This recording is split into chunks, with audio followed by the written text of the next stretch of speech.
चले हम अब शुरू कर दें। ठीक है, अब हम ठीक है स्लाइड शेयर कर रहे हैं, चलें ठीक है। अब आप ठीक है, पहले तो देखते हैं हम कि कंप्यूटर क्या है, ठीक है। कंप्यूटर इलेक्ट्रॉनिक डिवाइस है, ठीक है ना। इलेक्ट्रॉनिक डिवाइस मैनिपुलेट कर सकता है इंफॉर्मेशन को, ठीक है। और वो सिर्फ वो 1 और ज़ीरोज़ को ही देख रहा होता है। और 1 और 0 क्या हैं? 0 वोल्ट हैं, वो 0 से लेके 2-3 वोल्ट तक हम उसको कहते हैं कि 0 है। और 3 से 4-5 वोल्ट्स को हम कह देते हैं वो 5 है, 1 है। तो ये कंप्यूटर सिर्फ इसी चीज़ को देख रहा होता है। अच्छा, इसको इलेक्ट्रॉनिक्स क्यों कहते हैं, इलेक्ट्रिकल क्यों नहीं कहते? ठीक है, इलेक्ट्रॉनिक डिवाइस एक्चुअली वो डिवाइस होते हैं जो लो वोल्टेज पे काम करते हैं, मोस्टली डीसी पे काम कर रहे होते हैं, ठीक है?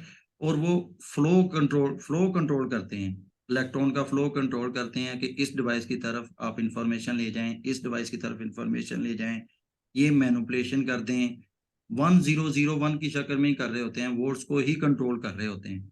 तो इस वजह से इस तरह के सर्किट्स को, इस तरह के डिवाइसेज़ को हम इलेक्ट्रॉनिक्स कहते हैं, ठीक है? कंप्यूटर हैं हमारे और दूसरे बहुत सारे डिवाइसेज़ हैं, हैंडहेल्ड डिवाइसेज़ हैं, आपके मोबाइल्स हैं, दूसरी चीज़ें हैं, ये सारी क्या हैं? ये इलेक्ट्रॉनिक्स हैं। इलेक्ट्रिकली प्राइमरली ये इसलिए वहाँ इस्तेमाल होता है जहाँ पे एक एनर्जी एक फॉर्म में दूसरी फॉर्म में कन्वर्ट कर रहे होते हैं। जैसे हम स्विच लगाते हैं, अपनी इस्त्री को इस्त्री क्या होती है? हीट अप हो रही होती है, इलेक्ट्रिकल एनर्जी कन्वर्ट होती है। एक्चुअली कंट्रोल कम हो रही होती है, कन्वर्ट ज़्यादा हो रही होती है। तो लाइट है, जैसे लाइट हम चलाते हैं, जैसे हम पुश करते हैं बटन तो मोटर चल जाती है, तो वो मैकेनिकल एनर्जी में कन्वर्ट हो रही होती है। तो आपने कन्फ्यूज़ नहीं होना, ठीक है ना? कि भई इलेक्ट्रॉनिक्स डिवाइसेज़ क्या हैं और इलेक्ट्रिकल डिवाइसेज़ क्या हैं।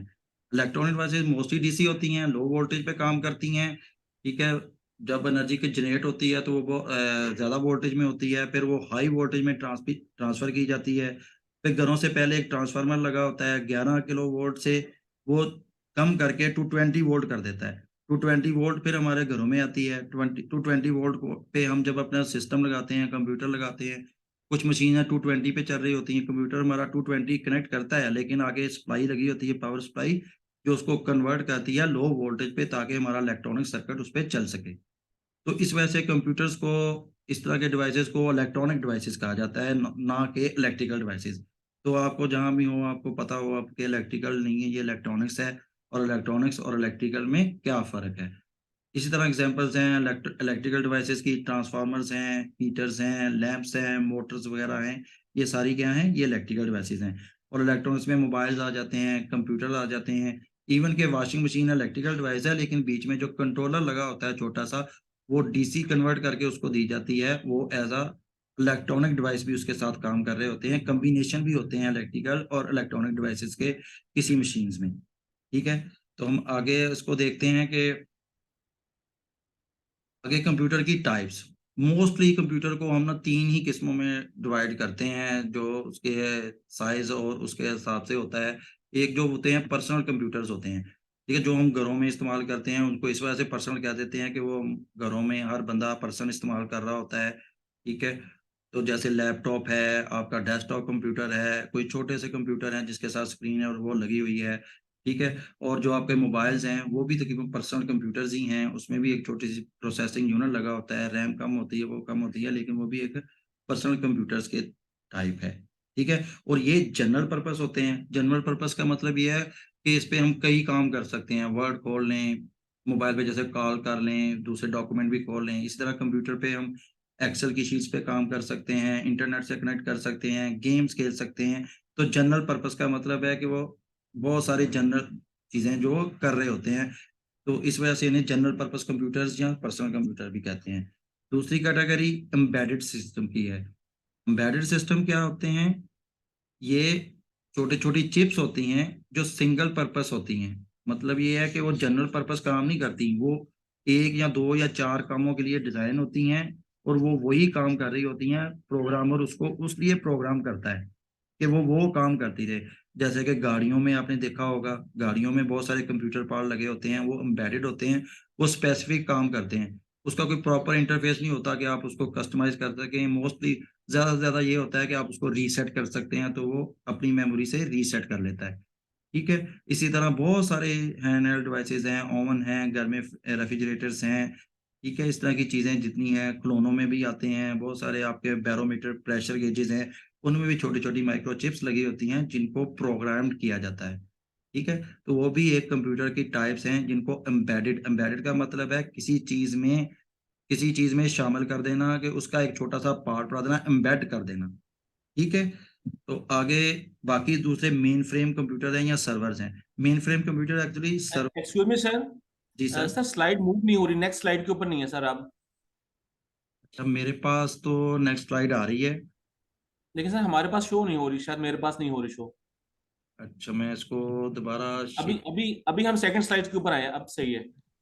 यार मैं इसको दोबारा शेयरिंग कर हमारे पास नहीं हो रही।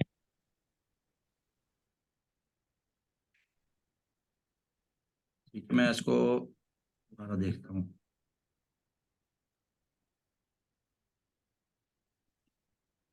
अब आपको कंप्यूटर की टाइप्स नज़र आ रही हैं? जी सर, हाँ जी बिल्कुल सर, कंप्यूटर बिल्कुल नजर आ टाइप्स रही है नजर आ टाइप्स। अब ठीक है? जी ठीक है सर, अब थर्ड स्लाइड में आई थिंक सो है। जी, इस बार जो मेन फ्रेम सर्वर कंप्यूटर पे हम देख रहे हैं। जी बिल्कुल सही हो गया। ठीक है? जो मेन फ्रेम कंप्यूटर जो सर्वर्स होते हैं, ये एक्चुअली एक सर्वर को मिला के मेन फ्रेम कंप्यूटर बनाए जाते हैं। ठीक है? ये सर्वर हम हार्डवेयर की बात कर रहे हैं, ऑपरेटिंग सिस्टम में भी सर्वर्स होते हैं, उसमें उसको हम बाद में डिस्कस करेंगे।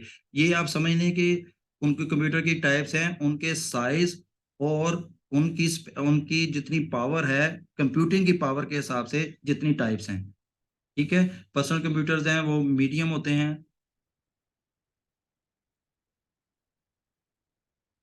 तो ये पता नहीं, ये मीटिंग का टाइम भी 10 मिनट रह गया है, शायद ये ज़ूम का फ्री लाइसेंस है, तो हम इसको जल्दी-जल्दी 10 मिनट में कनेक्ट करेंगे। फिर हम दोबारा एक मीटिंग आईडी मैं जनरेट करके आपको सेंड कर दूँगा, फिर हम दोबारा उसको 40 मिनट के लिए इनेबल कर लेंगे। अभी आप ठीक है? जो आपके क्वेश्चन होंगे उस पे कर लेंगे, हम इसको अभी जल्दी-जल्दी गुज़ारते हैं, ठीक है? उसके बाद एक तो आए लेट हैं हम लोग थोड़ा-सा, ठीक है? तो जल्दी अगली स्लाइड आ गई पर्सनल कंप्यूटर। पर्सनल कंप्यूटर में ज़्यादातर देखें सीपीयू 3 गीगाहर्ट्ज़ तक या उस मल्टी कोर के होते हैं कि 2-2 2.6 के 2 लगे होंगे, 3 के 2 लगे होंगे प्रोसेसर, ठीक है? और मेन बोर्ड पे ही ठीक है, प्रोसेसर के अंदर ही कैशे होती है। कैशे भी एक मेमोरी की टाइप है जो बहुत फ़ास्ट होती है, प्रोसेसर के अंदर ही एम्बेड की जाती है, ठीक है? उसकी वजह से भी उसके साइज़ में फ़र्क होता है। RAM 2 GB, 3 GB, 4 GB, 8 GB, 32 GB तक भी होते हैं, ठीक है? ये जो पर्सनल कंप्यूटर होते हैं। हार्ड डिस्क जो स्टोरेज है इसमें टीबीज़ में आती है मोस्टली, ठीक है? और जीबीज़ में भी लोग लगाते हैं, ठीक है? एम्बेडेड सिस्टम जो होते हैं वो ख़ास काम के लिए होते हैं, वो छोटी-सी चिप होती है, वो जब आप प्रोग्राम करते हैं, जैसे घर का सिक्योरिटी सिस्टम आपने बनाना है, मोटर कंट्रोल सिस्टम बनाना है, कोई सिस्टम बनाना है, तो वो छोटे-छोटे एम्बेडेड सिस्टम लगाए जाते हैं, जिनकी स्पीड चंद किलोहर्ट्ज़ तक होती है, ठीक है ना? चंद इंस्ट्रक्शंस पर सेकंड वो काम थोड़े से किलोबाइट उसमें होते हैं मेमोरी के, ठीक है? उसमें एसडी कार्ड कुछ में सपोर्टेड होता है, मोस्टली में नहीं होता। तो आपने इतना सोफिस्टिकेटेड कोड करना होता है कि वो छोटी-सी मेमोरी में आ जाए और वो काम करता रहे, ठीक है? वो एम्बेडेड सिस्टम होते हैं। सर्वर्स सर्वर्स ऐसे होते हैं जैसे आपके इन कंप्यूटर पे अभी भी हमारे पास इंटरनेट चल रहा है, तो जो भी ये ज़ूम का भी सर्वर चल रहा है, तो पीछे सर्वर चल रहा है जो हमें कनेक्टिविटी दे रहा है, कुछ सर्विसेज़ दे रहा है। वेब पेजेज़ खुल रहे होते हैं, वो भी पीछे सर्वर चल रहे होते हैं, जो हमें सर्विसेज़ दूसरे कंप्यूटर्स को सर्विसेज़ दे रहे होते हैं।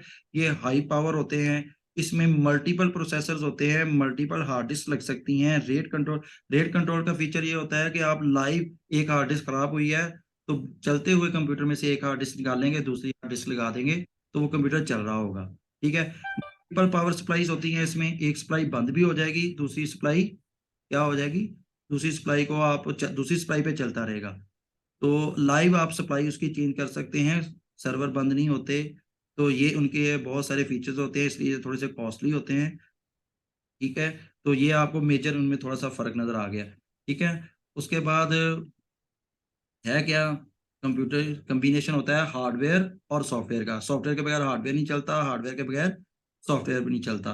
तो अभी 10 मिनट हैं, थोड़े से हम इसको जल्दी से गुज़ारेंगे। तो ये हार्डवेयर और सॉफ्टवेयर का कॉम्बिनेशन जो होता है, ये होता है आपका कंप्यूटर सिस्टम। कंप्यूटिंग देखें, कंप्यूटिंग चलती ही इस वजह से है, वर्किंग कंप्यूटर की बात की है। वर्किंग वही होगा जब हार्डवेयर और सॉफ्टवेयर का कॉम्बिनेशन होगा। अगर सॉफ्टवेयर नहीं है तो हार्डवेयर किसी काम का नहीं है, और अगर हार्डवेयर है तो सॉफ्टवेयर भी किसी काम का नहीं है। तो दोनों में कंपैटिबिलिटी होनी चाहिए। तो इन दोनों का जो रिलेशनशिप है कि हार्डवेयर नीचे होता है, सीपीयू, मेमोरी, आईओ डिवाइसेस, उसके ऊपर जो सारा सॉफ्टवेयर होता है, ऑपरेटिंग सिस्टम होता है। ऑपरेटिंग सिस्टम विंडो है, जैसे डॉस है, लिनक्स है, आगे जाके हम देखेंगे बहुत सारे ऑपरेटिंग सिस्टम है। जब तक ऑपरेटिंग सिस्टम उस हार्डवेयर पे इंस्टॉल नहीं कर लेते तो वो कंप्यूटर हमारे लिए यूजेबिलिटी नहीं होती। तो बहुत सारी बड़ी-बड़ी फर्म ने सॉफ्टवेयर बनाए हुए हैं, सिस्टम सॉफ्टवेयर उनको कहते हैं, उनमें ऑपरेटिंग सिस्टम है और कुछ यूटिलिटीज़ होते हैं जो आप आपके साउंड कार्ड को इंस्टॉल कर लें, ठीक है? और बाकी दूसरी डिवाइसेस को इंस्टॉल कर लें, तो वो हार्डवेयर कोई भी अटैच करते हैं, तो यूटिलिटी सॉफ्टवेयर्स क्या करते हैं कि उसके ड्राइवर्स को आपको यूज़ेबल बना देते हैं आपके लिए, ठीक है?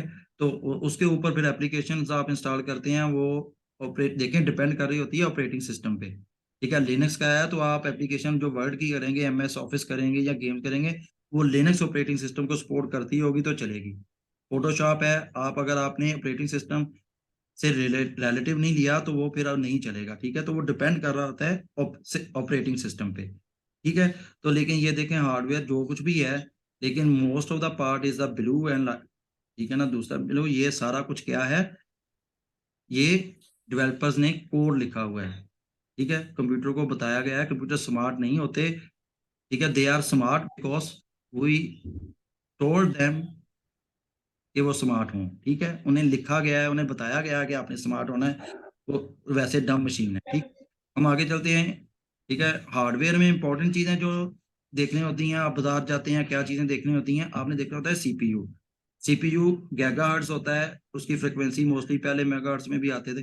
गीगाहर्ट्ज़ का मतलब है कि देखें 1 gigahertz 10 raise to power 9 cycle 1 second में वो काम कर रहा होता है। एक वक़्त में प्रोसेसर एक ही काम करता है, लेकिन वो इतनी स्पीड से कर रहा होता है, तो हमें लगता है कि 10 काम इकट्ठे हो रहे हैं। टाइम भी चल रहा है, वीडियो भी चल रही है, यूट्यूब भी चल रहा है, सारा कुछ चल रहा है, लेकिन वो इतने साइकिल्स पर सेकंड की वजह से चल रहा है, ठीक है? वो एक वक़्त में लेकिन प्रोसेसर एक ही काम करता है 1 साइकिल में। लेकिन 1 सेकंड में जब वो इतने ज़्यादा 1 गीगाहर्ट्ज़ है अभी, लेकिन 2 गीगाहर्ट्ज़, 3 गीगाहर्ट्ज़, आई5, आई4 ये डिफरेंट तरह के सिस्टम्स आ जाते हैं, ठीक है? ये इनकी जनरेशंस हैं, ठीक है? और जनरेशन जो आगे हैं, ये सीपीयू की टाइप भी होती हैं कि आई5 है, आई7 है, तो जितना हायर नंबर होगा, उतना अच्छा प्रोसेसर फास्ट होगा, ठीक है? जनरेशन जितनी अच्छी होगी, जनरेशन मोस्टली उसकी टेक्नोलॉजी पे डिपेंड करती है। जनरेशन जितनी अच्छी होगी, उसकी कूलिंग कैपेसिटी अच्छी होगी, ठीक है?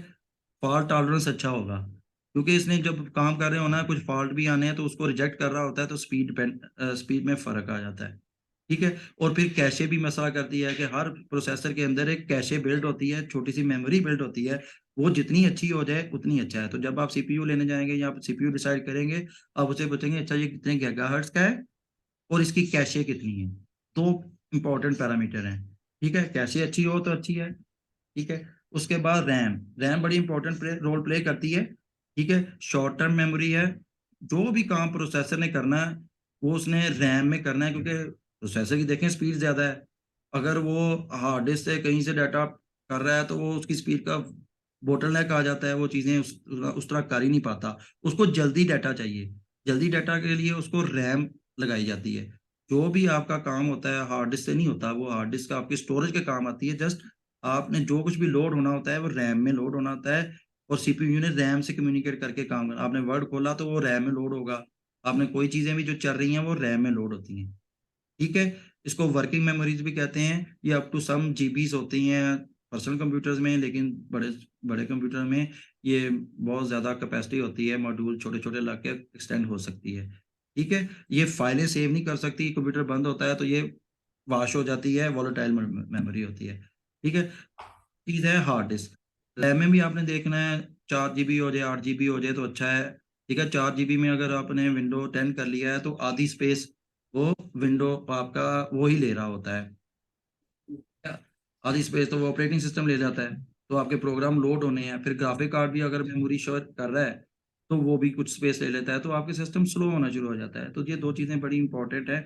रैम, सीपीयू तो आपको तकरीबन फिक्स ही मिल जाता है, लेकिन सीपीयू की स्पीड ऑलरेडी बहुत ज़्यादा होती है।